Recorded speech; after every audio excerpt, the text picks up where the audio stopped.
Hey guys, it's Jessica from the Youth Services Department at the Finkelstein Memorial Library, and I'm here today to make a craft with you guys once again.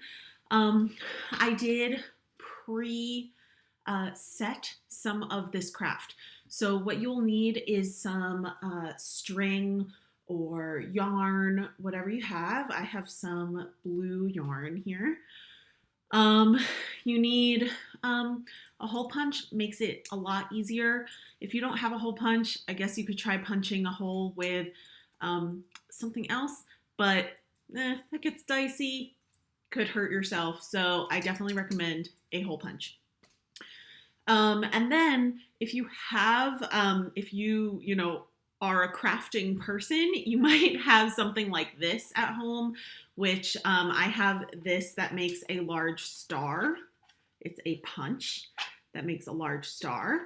But if you don't have one of these at home, which let's face it, most people don't, and that is okay, then you can also just cut your shapes by hand. You can make all different shapes, or you can make the same shape over and over again, make yourself cut one that's like your stencil, and then just trace it over and over. So what are we making today, you may ask? We are going to make a Star Garland. So around Christmas time, garlands are those things that you maybe put around a tree or on a railing for a staircase. So this is just one that you can put around your room, decorate your bedroom, whatever you want to do with it. So I went ahead and I cut out my stars. So I once again used pages from that good old book that was fallen apart. I thought that would be really cute to make stars out of. So I punched out about 100 stars using my punch. But like I said, you do not need one of these to do this craft. You can, of course, draw a star and then just cut them out. You don't need to use book pages. You can use construction paper, probably loose leaf paper, honestly. Any paper that you have at home can work.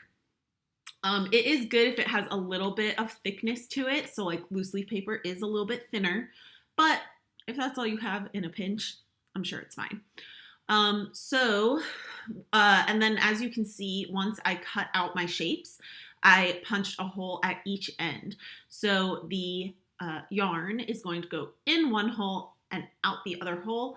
And on one side, we're going to tie the yarn, and that will hold our shape at that point in the string so that it doesn't slide all over the place. So we are going to cut a nice long piece of yarn. Of course, the length of yarn or string you need depends on things like how long you want your garland to be, how many shapes are you going to cut out for it. It also depends on how big your shapes are, and it also depends on how close together or far apart you want your shapes to be. So I'm cutting a nice long piece of yarn, and we're keeping it away from all of those kitty claws that are all around me right now, to be honest.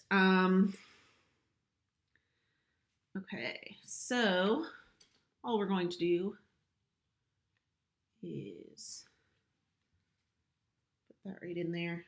We're going to start it out by tying it. And we don't want to tie it. We want to tie it, of course, tight enough to hold it, but you don't want to really pull too hard because, of course, it's only paper. So if you pull too hard, it will tear, it'll crumple, it will do all those things that paper does. Okay, so that's the end. I already, if you know that you're going to want to tie it up somehow, then you want to leave a longer tail at the end so that you have something to tie to, let's say you're going to loop it around a railing or something, and you know you're going to want to tie one end to the top of the railing, you want to leave a longer tail at the end than I left. But I'm pretty sure that I'm going to drape this over the hooks that I already have hanging from some holiday decorations in my living room. So no need to have to tie the ends to anything. So that's our start. And so now I basically have to feed it through. You can see I'm feeding it through the other hole in the star. And now I have to pull the whole thing through. So I'm keeping my finger right here so that the, oh dear, this is going to get tangled, isn't it? So it is definitely difficult to not get things tangled. And I'm holding my finger here so that if I pull on the wrong side, or if it just catches it, I'm not going to pull my star so that it folds in half and rips. No. This is not for you, sir.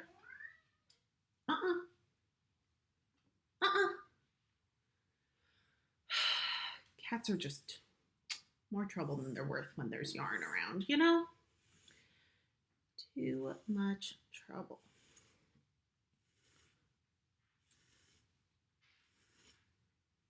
Okay.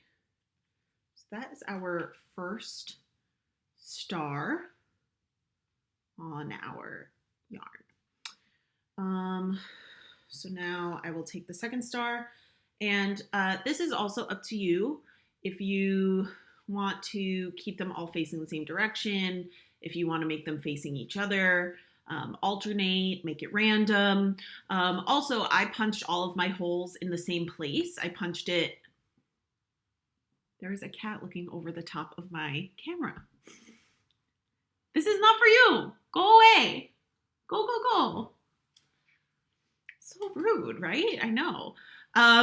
So you can see that I punched all of the holes in my stars at the tip of one arm and then kind of in the crux right here. But you can also mix that up. You can decide that you want to go, arm and arm, crux and crux, and like mix it up how you punch the holes so that it gives it a little bit more of a random feel when you start stringing them. So I think for this one, oh my goodness, I'm not messing around with you. Come here. Not messing around. Look at him. He wants the yarn. Go. All right. It's the hazards of working from home, guys. This is what quarantine is. It's making crafts at your kitchen table while your cat tries to steal them from you. So I am pulling through. Once we pull through, we're going to knot this end.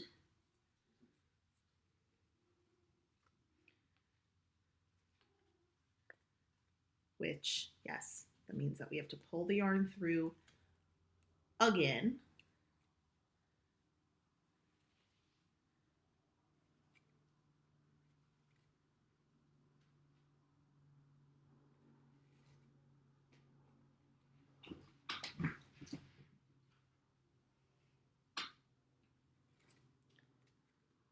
Okay. Pull it tight. There we go. And now I pull it through the next hole right there. And you just keep going like that. So you only need to tie every other hole punch. So I basically have decided for myself that I'm going to be doing that at the first hole on each star, which I think makes sense so that the end isn't dangling, because I don't want a dangly star at the end. And there we go. That's how we're going to make our Star Garland. So I know that watching me do this is thrilling, but I'm actually going to string the rest of them on there off camera so that this video isn't 1,000 years long, because I do have 100 stars to do.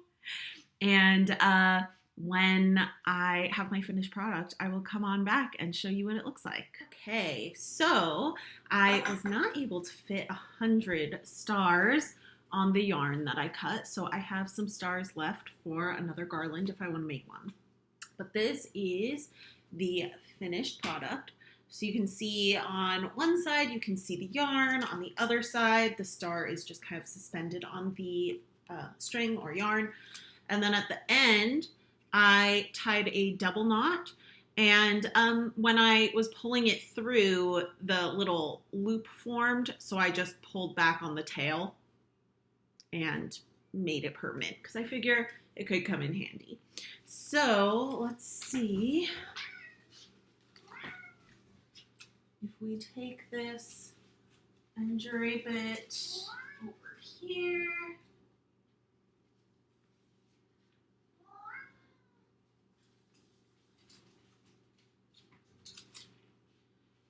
Up over the cloth. So you can drape it wherever you want. That's obviously not the best job in the world, but it does make for a very cool decor piece for your bedroom or anywhere else in your house or wherever you want a garland. You can do it with any kind of shape that you cut out. Like I said before, you can do different shapes. I chose to do all the same shape. And, you know, you can use different colors. I used the pages from a book, but of course you can use, if you don't have construction paper or other colored paper at home, you could always just use crayons or markers or whatever you have to color, you know, scribble all over a piece of paper, and then cut out your stars or whatever shape you're using and make your garland. So I hope that you enjoyed this craft. I hope that you learned something new, and I'll see you for the next craft day. Bye.